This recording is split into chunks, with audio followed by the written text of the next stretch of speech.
Hello বন্ধুরা, তোমরা কেমন আছো? সবাইকে জানাই শুভ সন্ধ্যা। তো আজকে আমি নতুন ভিডিও নিয়ে চলে এসেছি। আজকে রাতের রেসিপি দেখো, মোমো হচ্ছে।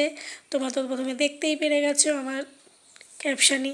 তো দেখো, ওখানে আমার ময়দা মাখা হয়ে গেছিলো। তো এখানে আমি নিয়েছি, একটু পেস্ট করে নেবো মশলা, আদা, পেঁয়াজ, লঙ্কা, রসুন সব একসাথে নিয়েছি। তো তখন দেখানো হয়নি, তো একসাথে দিয়ে তোমাকে ভিডিও করে দেখাচ্ছি। দেখো, এখানে আমি নিয়েছি হচ্ছে সেদ্ধ সোয়াবিনটাকে ভালো করে সেদ্ধ করে নিতে হবে। এইবার একটা ফুটো থালায় সোয়াবিনগুলোকে ভালো করে ধুয়ে নিতে হবে কচলে কচলে, যাতে সোয়াবিনের যে একটা কেমন গন্ধ থাকে না, সেই গন্ধটা থাকবে না। তো আমার মতন তোমরা কে কে এরকম মোমো খেতে ভালোবাসো বলো। তো আমি হচ্ছে উল্টি চলে এসেছি তোমাদের সামনে একটা নতুন ভিডিও নিয়ে। তো এই দেখো, আমি এটাগুলোকে ভালো করে ধুয়ে নিচ্ছি। তো আমরা হচ্ছিলো বাড়ির কেনা বাইরের মোমো খাই না, আমরা বাড়িতে এরকম বানিয়ে নিই। তো দেখো, আমি এখানে ভালো করে ধুয়ে নিচ্ছি। এভাবেই ভালো করে ধুয়ে নেবে, হ্যাঁ, তো সোয়াবিনে যে একটা গন্ধ থাকে না, সেই গন্ধটা থাকবে না।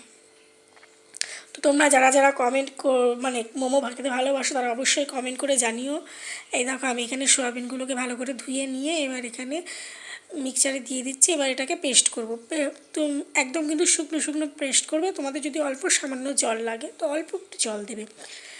তো দেখো, এই যে আমার পেস্ট করা হয়ে গেছে। এই যে এরকম শুকনো শুকনো করবে, যেহেতু আমি এটা কড়াইতে মানে কিছু করব না, আমি এরকম কাঁচা অবস্থা দেবো। যেভাবে চিকেন মোমো করে সেভাবেই আমি সোয়া মোমোটা করবো।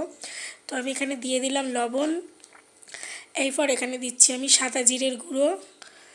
যার ঘরে যেরকম মশলা থাকবে সেরকম সে দেবে। আমার ঘরে এটুকুই ছিল। এই দেখো, আমি এখানে শুকনো লঙ্কার গুঁড়ো দিয়ে দিলাম।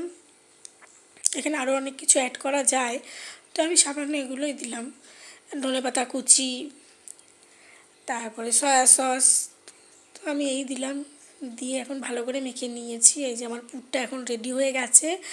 এই দেখো, আমার ময়দার লেচি এরকম ছোটো ছোটো করে কেটে নিয়েছি আগের থেকেই, ওটা তোমাদের দেখানো হয়নি। এবার আমি সামান্য না ময়দার গুঁড়ো দিয়ে বেলবো, কারণ আমি তেল দিয়ে, তোমরা তেল দিয়ে বেললেও বেলতে পারো, আমি ময়দার গুঁড়ো দিয়েই বেলবো। ময়দাদের গুঁড়ো দিয়ে বেললে না ভালো হয় ব্যাপারটা।